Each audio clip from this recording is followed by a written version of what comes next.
Hey everyone, welcome back to the channel. Today I'm delighted to be joined by Sophie from the Highbury Squad.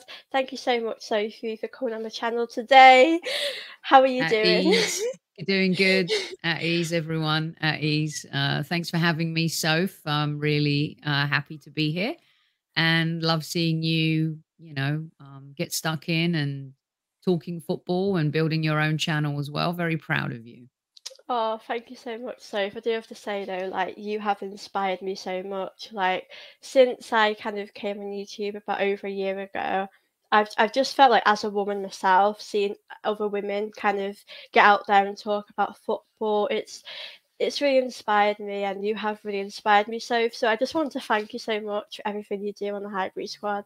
Well, that makes me smile, and that's what it's all about. I've always felt like, the Highbury squad is about community and people. And you've been in our live chats, you've been a guest on the show as well. And I think you can see that people have become friends from all corners of the earth, and there's healthy banter. There's the odd idiot every now and again, which usually is a Tottenham fan, but I'm really pleased with where the channel's going and the vibe that we've created and kind of where we're heading as well. So thank you for always being so supportive from day one. Oh, you're always welcome, Soph. I do love, like as you said, the community you've built, and it's just so amazing how we can all connect, like in the comments from all around the world. Like, isn't it just so amazing that we can just do that? So I just really love everything you do, Soph. So keep doing you. Thank you very much. Um, Appreciate I that. I did want to ask you maybe to start off with, to those that might not know much about you, could you maybe tell them a bit about you and how you got into kind of broadcasting? Yeah, of course. I've always loved talking. One of my school reports, towards the end of secondary school was if Sophie put as much energy into her homework as she did into her chatter, she would do very, very well at school. My background primarily was in PR and communications. I worked for 20th Century Fox and Sony Pictures and MGM for a number of years, looking after actors and actresses when they're promoting their movies. So that I got to travel around the world and work with some incredibly talented people. And so the PR side of things was really my bread and butter for a number of years. But what I would do at night was, try and take a radio gig wherever I could get it. And in the 90s, I started doing a nighttime show on London Greek Radio, 103.3 FM. And that just kind of really was what spearheaded me into a lot of what I'm doing now. I got to cover Arsenal a little bit and also do concerts and talk about pop culture, music, film.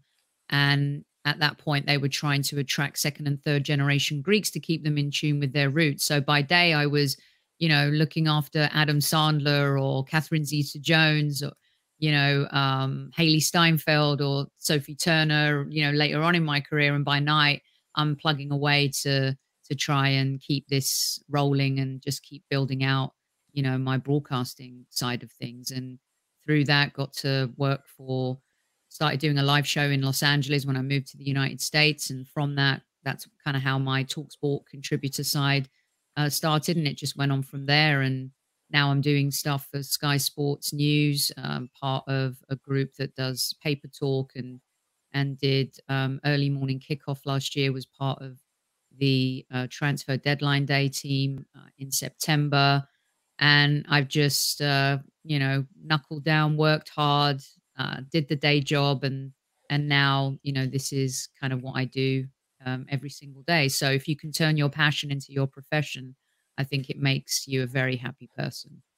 Oh, I love that, Soph. It's so like interesting to hear like how you gradually became like a broadcaster and everything to do with that. I would like to ask you though, for maybe like young women like myself that might want to get into that industry, what would your kind of maybe advice and tips be?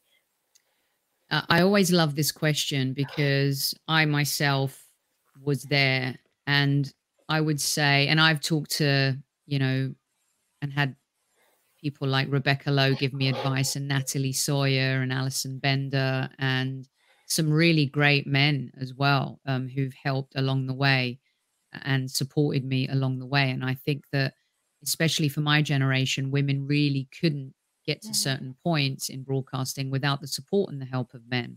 And I still think that counts today in terms of, how we're trying to grow the women's game. And you see like support like Ian Wright and how he helps, put that on the map and is as vocal about the women's team as he is about the men's team. And I think those things are really important as well. So for me, I always never gave up and I didn't take any crap from anybody. At the end of the day, we're all human beings. Whether you go to the bathroom standing up or sitting down, you are a human being. And I learned that from my dad, who was hugely supportive of me trying different things in my career. One of the things I saw him when I used to go and help him at his factory when I was younger was, no matter the status of a person, whether they were his boss or whatever, he always expected to be treated decently and with respect. And so for me, I think if you are a strong character and you believe in what you're doing, you work hard, you don't take any crap from anybody, and you find yourself in the right positions at the right time, a little luck along the way helps as well. But I think the opportunities now for younger women are great. There's totally different media verticals and channels that you can get stuck into. Like the internet didn't exist really when I was starting out. There wasn't, YouTube. It really was about trying to get on a network, whether it was on TV or on radio. So, my advice is keep creating content. That is the key to everything. Content will always be king, and you have to create really good content that engages people. And if you can do that and you stay true to yourself, don't try to be anybody else, just be you. I think you'll find your niche, your path, and it will lead to a road of success. And those for me are the fundamentals still. The principles may have changed, so the Mm. avenues for talking about sports or film or whatever it is, but the essence of it is still the same, right? It's all about having your own identity, creating good content. So the vehicle may have changed to get there, but the core values of what it takes are still the same. And I think if you focus on those, you'll be heading in the right direction. I do really like love listening to you and how you've explained that, because I know I do think like women's football and women in football as well. I think we have come a long way. Mhm. And I think I've noticed now there are more women on TV talking about football. You might see Alex Scott, ex like footballers, women's footballers on TV, and I think that's for me how it should be, having that balance. Because, like Leah Williamson said, you don't have to want to be a footballer. It's just to have that out there to see that you can be that like role model when you grow up and you Right. can be a footballer. And I think it's just like having that to look up to someone. Like for me, watching like YouTube, watching women talk about football, it makes you kind of think, you know what, I can do that too because I've seen someone that's done that, if that makes sense. No, absolutely. And it's important to have people to look up to and to have those role models. And the fact that there are women out there doing it who give young women like you the belief that they can Yeah. do that, that's what it's all about. Because you always want to pass the baton over to the younger generation. And I think now, people are embracing different voices, different cultures, people with differing views, as long as they're healthy views and opinions, and you're not hurting anybody or saying anything abusive. I Mm. think there's definitely a voice for different people. And if you don't like someone, you can tune off and you can tune into Yeah. somebody that you do like, right? So that's what it's all Yeah, about. exactly. And like with YouTube, there's so many people to watch, and it's just Mhm. having just that great thing to do. And I wanted to ask you about the Highbury Squad because like, obviously I know you from there and I've loved your videos. Would you be able to tell people a bit about like how that all started, maybe what kind of influenced you or inspired you to start your channel? Yeah. Well, look, I always love football. I've loved football from a young age. Football and film, they were my two passions. And the fact that I've been able to carve a career out of both uh, has been really quite, epic. Uh, and once YouTube kicked in, I was still focused more on the podcasting side of things. And, being a bit older, I had to adapt to all these new technologies and all these new platforms. I come from an old school radio background, was doing a live show here in Los Angeles for a number of years, then contributing, as I said, to Talksport and other radio stations across Europe. And so for me, adapting was a really big thing. And there were a few other podcasts that I was on previously, but I always knew that I wanted to carve my own path. And my slogan was at the beginning was, "It's just like being down the pub with your mates." The voice of a fan for every fan, and that was something that I started in 2008, and was doing stuff and posting it to SoundCloud and, stuff like that. And I'd have guests on, like Stevie Nickel was an early guest, Rebecca Lowe was an early guest, Super Kevin Campbell. Actually, I interviewed him in Los Angeles in the studio where I was Wow. doing a live show in like 2011. And so the path takes you in a certain direction. And then, starting the channel, I think was the best thing that I did. And sometimes it works out working with people, sometimes it doesn't. And really, the channel flourished when I was able to kind of mold it in the direction that I wanted to. And Super Kev really enjoyed our conversations, and so we kind of kept going with the format that we had that really was very unique, i.e., a passionate, emotional fan perspective versus the professional player perspective. And we have different guests on. What I've really enjoyed doing is why I wanted to start the channel, Soph, was because I wanted to do things outside of, tactics and Yeah. analytics and all of that stuff. To me, the heart of everything of being a fan is memories, experiences. So talking to legends like Bob Wilson, Jack Wilshere, other players as well, from the modern day game, the women's game. I covered the US women's national team, and started that in 2011. And I was standing on the sideline when no one was really interested in talking to them. And there you had Carly Lloyd and Abby Wambach and Hope Solo and Megan Rapinoe, and Alex Morgan. And now, they're superstars. So that kind of led me to, I need to do more of this. I need to talk more about that. I like telling stories, which is why we have shows like, the Legends and Legacy stuff, a trip down memory lane, Inside the Dressing Room, where we get Kev on with players from the past and the present as well. We just did one with Callum Chambers not long ago. We had Warren Barton, Jason Cundy, Peter Reid, total legend, Lee Dixon, Smudger. So it's all about creating really good content and me wanting to kind of be able to do that the way I wanted to do it. I love that. I think for me, like you said with you and Kev, like you will give it as like a fan's perspective, even though Kev is a fan, but he will, because he's been in the dressing room, he Right, probably has this sort of different view to us, because a lot of the time I'll be thinking the same as you, and then it's so lovely for Kev to say something that we might not have thought of, like a right. different opinion. And I've always thought, like, for me that was amazing. And I know that you've had so many amazing guests. I always loved that one you did with Bob Wilson, because, like, as a young Mm, fan, obviously, I never got to know what he was like as a footballer, and it was just so lovely to have these footballers on and talk about how much they love this club. I would love to know though, it might be a hard question, but out of like all the kind of guests that you've had on the show, is there one person that you thought like was the best person you've interviewed, or is it hard to say? This- Um, I love everyone that we've spoken to, because one of the things, I'm a sponge. I'm always learning. And I think that is also one of the coolest things about meeting and talking to people. And as a broadcaster, you may have a set of questions that you're going to follow, but the dialogue will take you and can take you in totally different directions. It's kind of like when Dorothy was standing on the yellow brick road, which way do I go?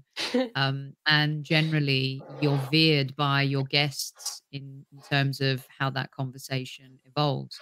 And I've enjoyed every single one of them, whether it's with fans, doing the trip down memory lane stuff, talking about a single game experience, or recently, one of the shows I really loved was with Paul Davis, who, if he was playing now, my goodness, people think Saliba's a Rolls Royce player and Thomas Partey in the middle of the park, but my goodness, what a player he was. So to hear his story and, the adversity that he faced, and I love kind of learning about these players that played at the highest level. I do love the interview with Jack Wilshere. I mean, That was he is, amazing. yeah, he's, talk about a player that could have been probably one of the best players on the planet. And it's just so unfair in so many ways where injuries, Diaby's another example, right? Just players that you knew could have been really great. And unfortunately, injuries don't allow for that to happen. But he had such a great attitude and the way he sees the game, and he's very honest. It's a good interview. It's pinned on our channel. You can go listen to it if you haven't listened. And to hear him talk about what's next, I mean, I think he tried to prolong his career for as long as he could because he just loves playing football. At the end of the day, it's what Kev and I talk about a lot. It's like we're footballers. We just love playing football, whether it's down the Hackney Marshes, or at Wembley Stadium or Goodison Mm. Park or, Highbury or the Emirates. They're footballers and they love playing football. So the interview with Jack was great. But Bob Wilson, to actually have a conversation with him, I think that is my favorite one of all time. It was just Yeah. magic, absolute Do, magic. do you know what it was? I remember listening to it and I actually cried listening to it because he's just got so much love for this club, and I can't actually describe how amazing that was. I remember watching it and I was like crying. I was like, I need to stop myself. But it was just so lovely and heartwarming because so many ex players just have so much love for Arsenal. And it's still amazing to see that they still feel like this, even though years have gone by. And I think with that Jack Wilshere, what I loved about the interview in that chat was that I felt like he was just one of us, just sat down doing like a podcast Yeah, with you guys. And I exactly. I think as like someone listening with like the squaddies, I felt so connected. Like it was just so Yeah. incredible, and it's just You so know, amazing. Soph, it's not there's an episode I did with Demian, who I love talking about the Arsenal women with. He's such a huge support. This is the perfect example of men who support women, and it's really Mm, important to do that. And it was just a segment on that show, uh, but it was International Women's Day, and I got messages of inspiration from Leanne Sanderson, Rebecca Lowe, Natalie Sawyer, and Alison Bender. And that is something I go back and watch every single International Women's Day to hear them talk about the game, what it means to them, as broadcasters, and also with Leanne as an ex player who's now gone mm. into broadcasting as well. I just love those are the little nuggets that you have in your pocket that you can always go back to, that it's like evergreen, right? Which is just, to me, very important and something I'll try to do as much as I possibly can. But that is something that I hold dear to my heart, and I love those things. That is so lovely. So I think it's nice to kind of every International Women's Day just to watch it back to know that like how incredible they are as women. And Yeah, I know that Leanne Sanderson, I really have a lot of respect for her. And it's like we said before, isn't it just lovely to have these people to idolize but be in the same industry with? And like I know you've interviewed some of them as well. Like, isn't it just so incredible to be yeah. sat there doing videos with them? Yeah, totally. They've all been very gracious, and I've talked a lot with Rebecca especially, and Natalie I just Mm. adore, who is one of the coolest. She's such a good broadcaster as well. And whenever I'm in England and I do come often a lot to watch the games and stuff, I love going in to talk to her and Tony on the weekend breakfast show and stuff like that. And she's just really a great broadcaster. Rebecca's changed the game here in the Mm. United States. Young women look up to her. I mean, the Premier League was always growing here, but to have a female, she's the Gary Lineker of Yeah. football in the United States. And she's a Crystal Palace fan. She started, working on the sidelines. I don't know if you remember that time where Keown got kicked in the head when he was standing on the sideline broadcasting. Rebecca was the person kind of standing Yeah. next to him and stuff. Uh, And Alison Bender, if you mm, talk about advice, Alison's just launched like a communications hub where people can go and learn from her in terms of how to get into broadcasting. You should, Google Alison Bender TV and you'll see it. It's really amazing what she's doing, and all of them give back in a certain way and are very important voices for women in the industry for sure. oh, that makes me so happy hearing that. So, like, I know with Rebecca, like when I kind of watch, say, the Arsenal matches on Sky Sports, and I watch. Sometimes I might watch the American type of streams, and Mhm. I think she's such a fantastic presenter. Yeah, And she is. I think with her, she's so natural. She makes it look so easy, doesn't she? Yeah, she really does. She does. Yeah. And And I'm like, how do you do it? How do you make it look that easy? yeah, I mean, it's just, you either think some people need to work at it and some people have just got it, right? Yeah, It's naturally, it's just the get same it. thing with Yeah. footballers, like David Beckham will tell you he had to work harder than other players, like he worked at those free kicks. Frank Lampard felt like he had to work a little bit harder, and then there's just players with God-given talent, like, Mm, um, Gaza and Foden and, Messi, Ronaldo, and, some people have great careers because, they work hard and some people just were born with it. And I think that's mm, a really cool mix to have in the game and on the broadcasting side of things too. mm. I wanted to talk about that as well because with like for me, Alex Scott, I think as like Rebecca in America, I think Alex Scott is just one of I think I love Laura and Alex Scott, but I think Alex Scott is just like I would say she's like my hero, my inspiration, having her to look up to, and obviously it helps that she's not she played for Arsenal and she's a big gooner, but I think, like you said, just having that someone to kind of look up to and just admire because I'm sure back then maybe people growing up didn't have that. As women didn't have kind of that, it was just all men. So I think it's just good to have a mixture because, like, you might watch the TV as a young girl and kind of not see women and not feel like you could maybe do what they do. But Right. yeah, so I think for that, And it it's was very different when Alex was playing and coming through, and Leanne and that generation, of players compared to now. The women's game has evolved so much, and I do feel really proud of having covered the US women's national team because I think they raised the game for everybody. These women from the 99ers when, they won the World Cup on home soil, and Mia Hamm and, all of these women that became Julie Foudy, um, they just became household names. And what they also became was marketable. But mm, most federations were so far behind the curve from the US women's national team, and everyone has had to catch up, and they've inspired young women everywhere. And now we're seeing a very powerful league in our country, in England, of course, Spain, mm, France. You're seeing really fantastic teams emerge. Japan have been really good. Germany, Sweden, and now the Lionesses winning the Euros. What an incredible achievement! And to win that on home soil at Wembley Stadium, and they achieved something the men's team couldn't do.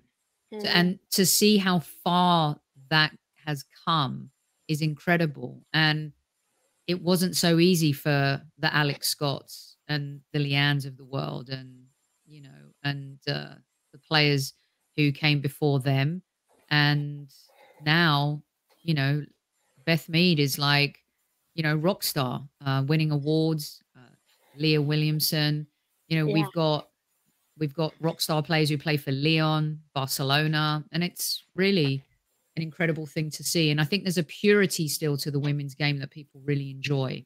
Yeah. Um, you don't get all the antics and the diving and stuff like that. But yeah, I mean, Yeah. Alex has come a long way, and I don't know if you've read her book, Yeah, I've but started to kind of read it. It's quite good. yeah, Have you read it or? yeah, it's I haven't I was trying to save it for the plane, but yeah, I mean, she's got a great story and one that I think a lot of people will find very inspiring. Yeah, definitely. I definitely think like with the Lionesses, I think because of the crowds that they've been getting, I think definitely for the Women's Super League, I think it's helped that as well because Yeah. obviously when we played Tottenham, was it about 47,000 people, which I think that is incredible. Yeah. And I think it just shows you that things are getting better. I mean, I do think there's still a long way to go, but I think we're in like a good way now, personally. Well, Um, that final was so quality, wasn't it? The Euro mm, final. Well, that was a great football match. That had everything. And I think that we're seeing the game evolve off the pitch, but more importantly, the quality of the game on the pitch. And yeah. that has been a fundamental shift in getting men to the game, even young boys going to the game, and of course, more importantly, young women, hmm families going to the matches as well.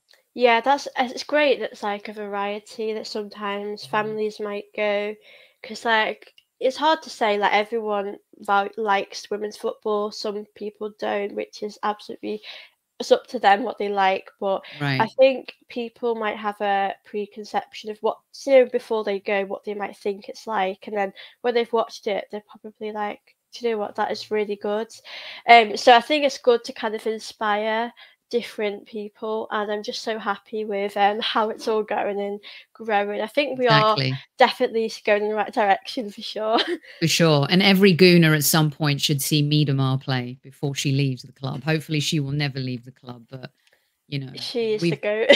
she We've is got so just many goats on our team though. Beth Mead is so good, like, yeah. but yeah, this Arsenal team is doing good. Miedemar helped put us on the map a lot, so, yeah.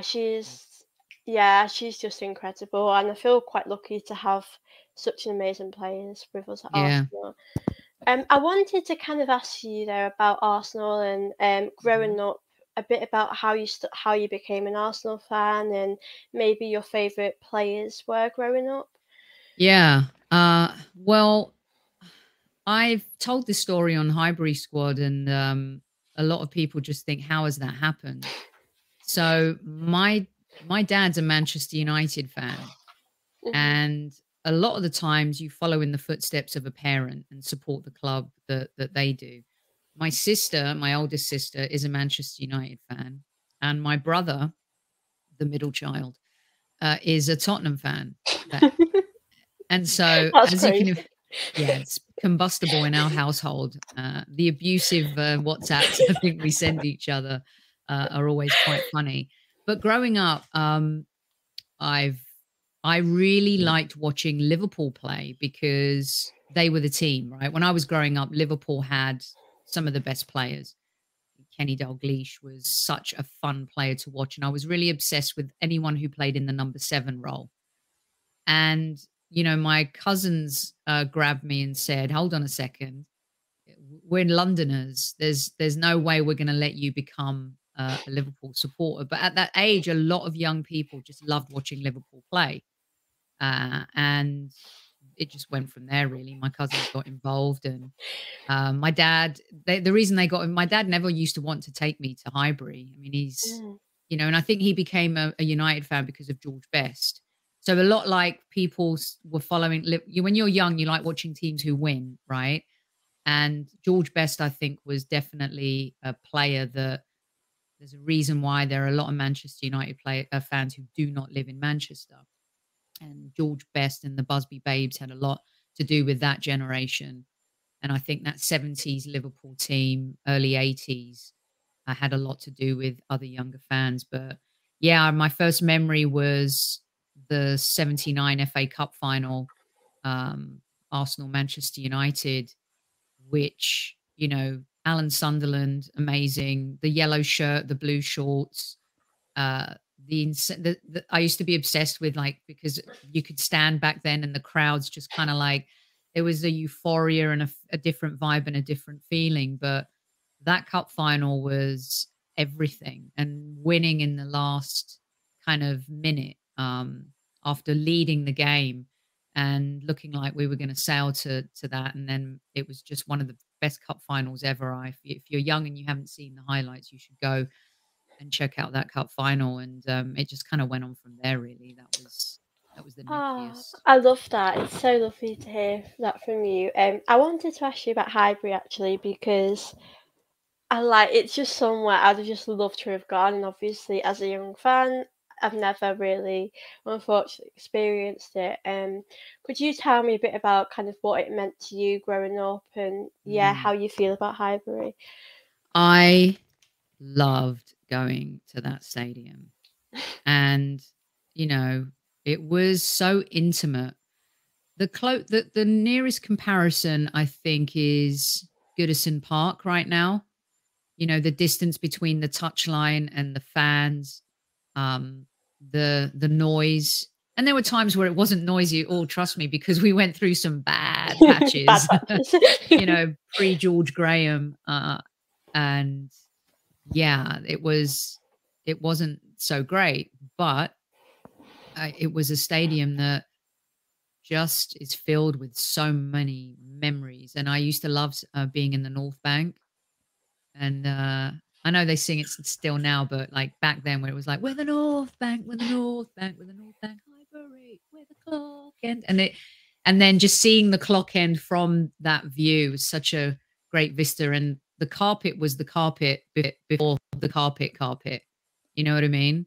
Mm. Um, and that first time when you go up and you see the pitch and how green it is, and it was just really just a magical place to go and watch football. The convenience of living in North London and just hopping on the Piccadilly line and getting out at Arsenal, smelling the dirty burgers, you know, as you walk towards the stadium. The fact that people, the residential part of it, like it's just in the middle of this residential area. And you know, that's part of old school football that I think a lot of fans really like. And there are a lot of stadiums like that. But yeah, just really, really a fun place to go. A fun place, especially once George Graham got his teeth stuck into the team, and then Arsene Wenger, and seeing the Invincibles play there. That was just a totally different level of, you know, talent and, you know, European nights as well. I really didn't like it when we moved our European football to Wembley Stadium for a period in the late 90s. That wasn't much fun, but Highbury was just a really fantastic experience, and I'm really glad that I got to watch a ton of games there. Oh, I That do. hence the name of the show. Highbury Squad. Do you know what I do? I absolutely love hearing stories about Highbury, because obviously I would have just loved to experience it, and like obviously with the Emirates, I I, I think a lot of people love it more now because there feels more of a connection with the fans and the team and the Of course. manager. But how do you kind of feel about the Emirates? I know you've experienced Highbury, you've been to the Emirates, like. I know Yeah. Highbury, everyone loves it, but how do you feel about the Emirates? Do you kind of get the same kind of buzz that you did at Highbury, or is it a bit different? Um, well, also I got to take a corner kick at Highbury, by the way, on the Wow, clock end. It that's was after a impressive. Liverpool game. A friend of mine was one of the assistants to Arsene Wenger for a little bit, so I got to stand in the tunnel before Liverpool and Arsenal went out, and it was just like That's amazing. that whiff coming from the dressing room, you know, all the garb that they put on before a game and stuff like that. It was just amazing. And then at the end of the game, snuck, you know, out onto the pitch and took a corner, which, by the way, I cleared the first defender. Just saying, Arsenal players need to clear the first defender. But the transition from Highbury, look, Super Kev says it all the time on our show, winning cures everything. And the reason why the vibe is so different now is because we're winning, we're a better team, we have a better culture. But the transition from Highbury to the Emirates was really tough for Generation Xers and baby boomers, I think. Some Yeah. fans just didn't know any better, right? Fans who didn't experience Highbury, but it was definitely a library, and we that phrase was given to us, a number of years ago. But then you had Roy Keane talk about Manchester United and prawn sandwiches and stuff like that. So I think every stadium goes through peaks and troughs of Mhm. atmosphere. Um, and it was difficult, to be honest with you. It felt soulless for a long time. And then I think that the DNA and the culture of our players changed. Felt like we had players who really didn't feel connected to the club. And for the first time in a long time now, we have players that we feel connected to again. We feel like they love playing for the club. When you go into the armory or you order your shirt online, you don't quite know which player to put Yeah, there's on so the many back. we love. Yeah. Right? And, you've gone from Mustafi and Kolasinac, and no disrespect to players like Shamak and, you know, all of those types of players, to really just a totally different Mm, Arsenal. I call it Arsenal 2.0. It's a reinvention. And mm, Adu and Arteta have had a lot to do with that. But also the younger fans, it's really important that younger fans, I think, respect the history, understand the history, and enjoy it. But they need to also create their own history. And with Ashburton right now, what they're doing in the stadium, the flags, the vibe, I've really enjoyed going there in the last mm, year, especially. Um, and it's totally different. Like, it's totally different to the Europa League game I was at against Olympiacos, where we lost and we got kicked out. And being going to a West Brom game that year and a whole bunch of other games. To fast forward last season going to games, and even though our season didn't end the way we wanted it to, it there was still this support, and now, obviously the 12th man, which is something that happens in American sports a lot, is massive. And so I really like the fact that there's a younger crowd, your generation, so mm. going to games and infusing and lighting a fire that I think the club, the manager, the hierarchy we have now have also helped transition. And Mm. it's really quite an experience. And the Yeah, away fans are just ridiculous as well. So, you can hear them on TV, can't you, all the time? yeah, Like, it's so lovely, like, and I think it's incredible, like, the atmosphere, like, even if you're not at the match, you can hear it on the TV, and yeah, it's just I think it's quite beautiful, and like you said before, um, moving to the Emirates and some kind of players we've had. Like, obviously, we like to get behind the team, but it's really difficult because we kind of feel like they don't know what it means to wear the shirt, or we mhm, might not feel like they're connected to the fans or to the club. So it's just such an incredible thing to be where we are now, doing so well. I did want to yeah. ask you about the season. Obviously, it's been great. I can't lie. I'm very happy. Um, You should be. did you expect us to be, like, title contenders at this moment in time? No, I Mm, did not. And I think if most Arsenal fans are honest, I think the best we were hoping for was this season we would go from falling off the cliff last season, being in an improbable situation and not closing the deal, but understanding we had the youngest squad in the Premier League and that we still evolved somewhat as a team, to this season really nailing that Champions League spot. And not because we can win the Champions League, but because it gives us the investment to be able to go out and get a certain caliber of player, and build on last summer's transfer window, acquiring players like Ben White and Ramsdale and Tomiyasu.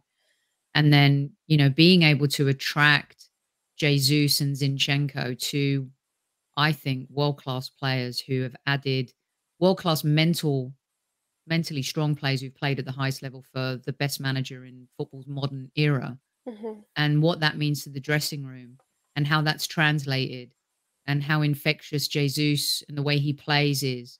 He may not be scoring goals, but my goodness, we would not be top of the league without him and what he does off the ball. And so I think that, you know, it's really impressive to see the mental strength of the team this season, especially mm, considering how we ended last season. And Aaron Ramsdale said it, like, that left them scarred. and this is a Mhm. team that has a point to prove. And then you've got the emergence of Xhaka, who's playing in this new role that has given him a new lease of life. The relationship that he has now with the fans, really quite incredible little stories and arcs this season. But I was not expecting us to be top of the league. Hand on heart, absolutely no way.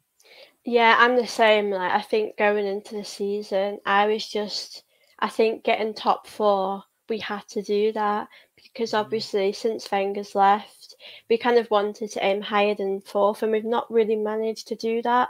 And a club at Arsenal, like, I think that's the bare minimum you would expect to at least get top four. So I definitely think that it's quite surprising that we've done so well. And I wanted to ask you about our new signings. Obviously, Saliba, Zinchenko, Jesus, Vieira. I know there's quite a few players we've added.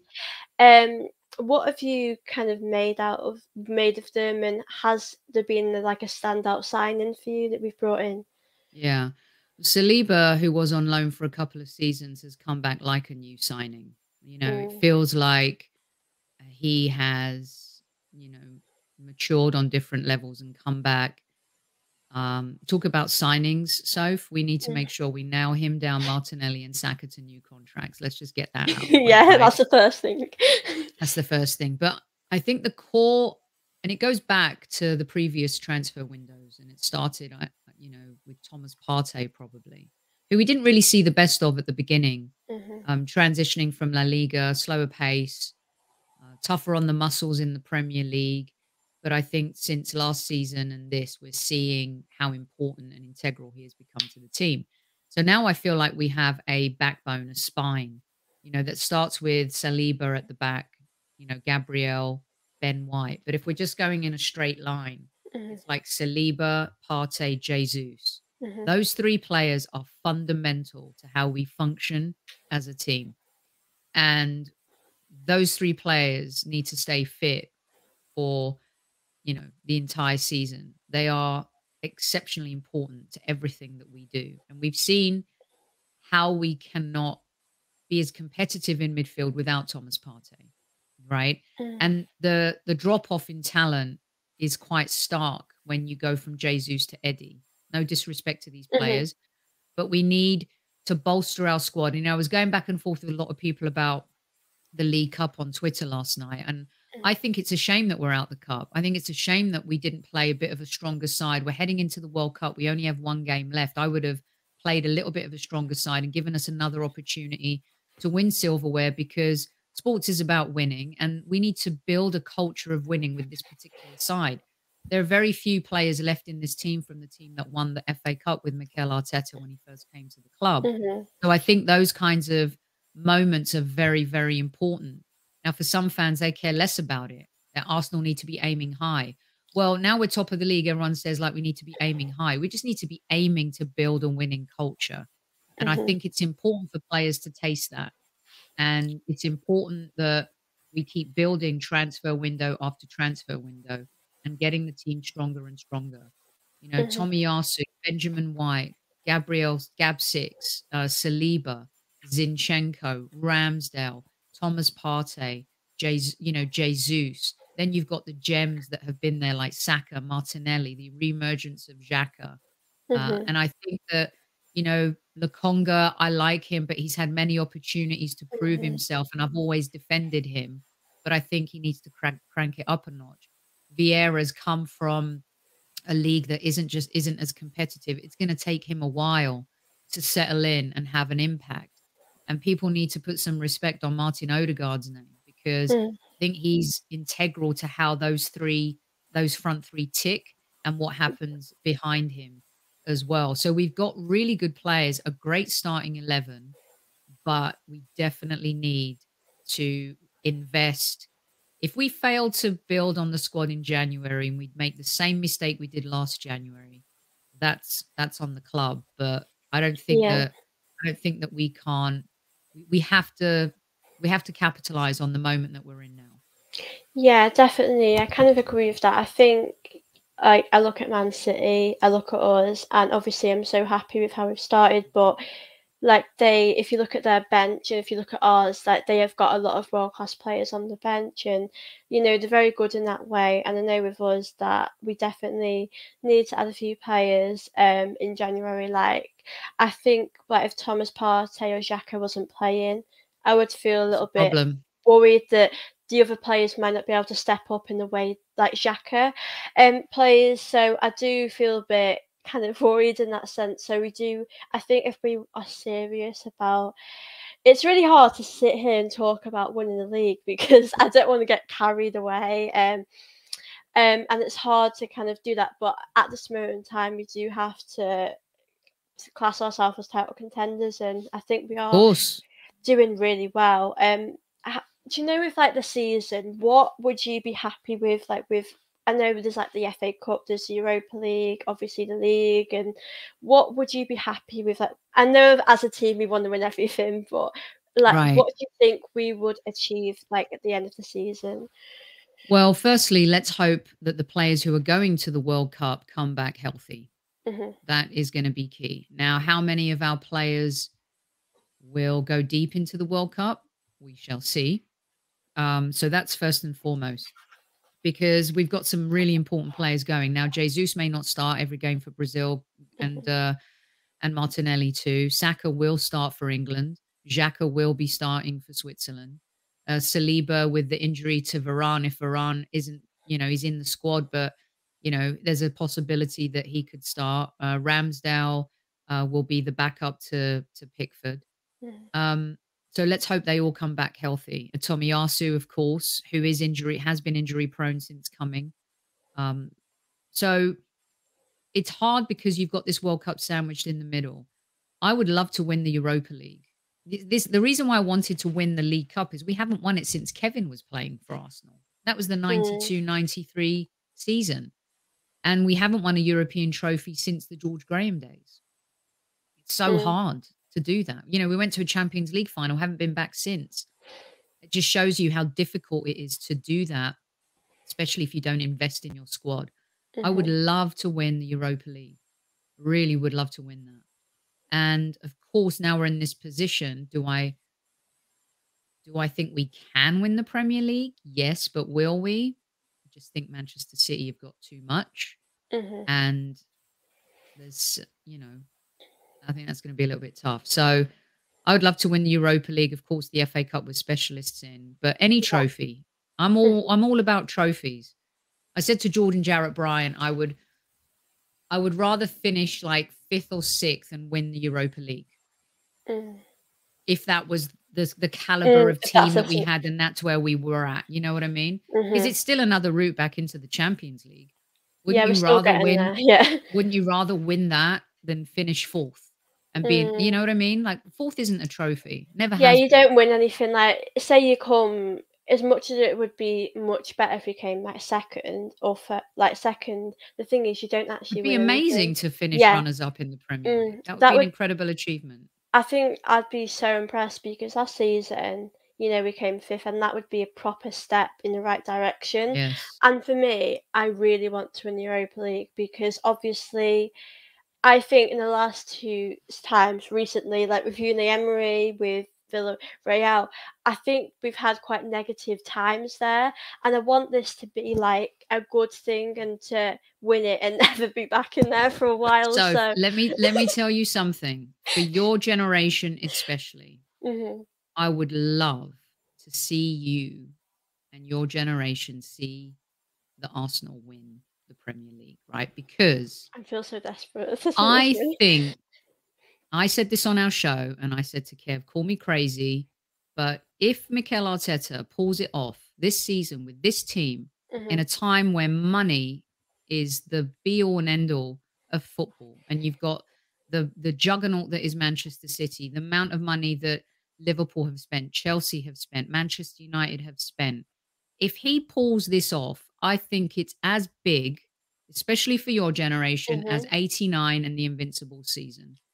It would be one of the biggest achievements of any club and manager and squad that I would have seen in the Premier League. I think. it's like the achievement it would be, I think it'd be incredible. I think like some like criticism of Arteta. I think from Arsenal fans, like it has been sometimes fair because obviously a club like Arsenal shouldn't always be down there. We should at least be in the top four winning things. So in that sense, I think it's fair. But I know people have, criticised him. The media. I was the- critical Yeah, his I have first 2 been as years. well. Yeah, I think I agree. Like, there's been times like when we got knocked out of Europa League to Villarreal, it was very hard to kind of believe in the process. And I think it's okay for fans to change their mind about things because I obviously have watched you and I like with things you've said, I couldn't have argued against you because I've seen that we finished eighth, I've seen that we got knocked out of the Europa League. It's been quite Mhm. painful for a very long time. And how So we started the following mm, season with 3 games, 0-0-0, at the bottom of the it table. was actually heartbreaking to watch. Like it was just Yeah. really sad. Like, um, but I never thought I would really see Arsenal win a league for a long time, and I just want it to happen. So I'm just so desperate It for us to it do will. It'll it. happen one day, someday, and I just think that if it happens this Mm, season in this climate of football, um, wow. I mean, that it would be was. amazing, and the goal is to win things. Mhm, So you can have all the bells and whistles and the happy songs and, the mhm, vibe at the stadium and stuff like that, but eventually this team to be on that pedestal, we've got to start winning things, and the journey is now really kicking in because Arteta is building a team in his image, and yeah. Kev has always said it's the players. Well, here we are, he has his own players. Let's see what they can do. Mhm. Yeah, exactly. I think it'll be very interesting to see how we do. And I've also got to say, like with Man City, they've got Haaland. If we actually won the league, that would really Oh, say yeah. something because you look at this Man City team. I don't think I've ever seen a City team as good as this. I know they've had like Aguero and so many amazing players, but if you look at this Man City team, they're just incredible. So for us to win the league, that would, yeah, I think that achievement, like you said, there's it would just be above a lot of things really. Mhm. Yeah, And definitely. yeah, I just want it to happen, but I'm trying not to get my hopes up too much. I'm like, I Hey, think, listen, hope is not a plan, but being excited about something is a very cool thing. And mm, to see, you know, Arsenal fans with smiles and I think, the atmosphere and mhm. everything that's happening with the club right now, I think we've said it for a few years, but every time we say it, something happens, but it I really does know. feel like we've got our Arsenal back. Yeah. But again, you gotta always be closing. That's what I Mm. say. I think I think as Arsenal fans, we know the atmosphere has changed. We've seen a lot of positives, but I do think this team. Obviously, we've got to keep up how we're playing, but I just think this team deserves to win something. I think the squad is just so special. But as Arsenal fans, we will see how well it's doing. But I guess people from the outside won't pick up on things like we know how good things are. But I think it's Right. about winning things now so we can show people how good we are Exactly. because I know the media like to criticise us when it's Oh, they're unfairly waiting for sometimes. us. They're waiting for us to They're fall. waiting for our downfall, aren't they? Yeah, I exactly. know, it's like we can't even celebrate anymore without getting people have a go No, at us. it's just It's ridiculous. ridiculous. What's the point of sports if you can't have fun and celebrate I wins and just stuff? I just I find all of know. that ridiculous. What do they want us Absolutely, to do absolute when we win? Do garbage. they want us to cry when we win? I don't Mm. get what they want us to do. No, It's we'll just like, do what we wanna do, and we'll keep doing it. That's what I say. yeah. I wanted to end this video on a really positive thing. I wanted to ask you, and this is probably a hard question because there's been so many amazing Arsenal players to watch so far this season. If you had to pick one player that you've just really loved, like a standout player for you so far, which player would you pick? So, I think there's so much value in Jesus, and I think he comes with a history, Hmm. from Manchester City. It's great to see players like Zinchenko and what he's gone through, his family, his country, to see him just have the heart that he does and infuse this energy is a beautiful thing.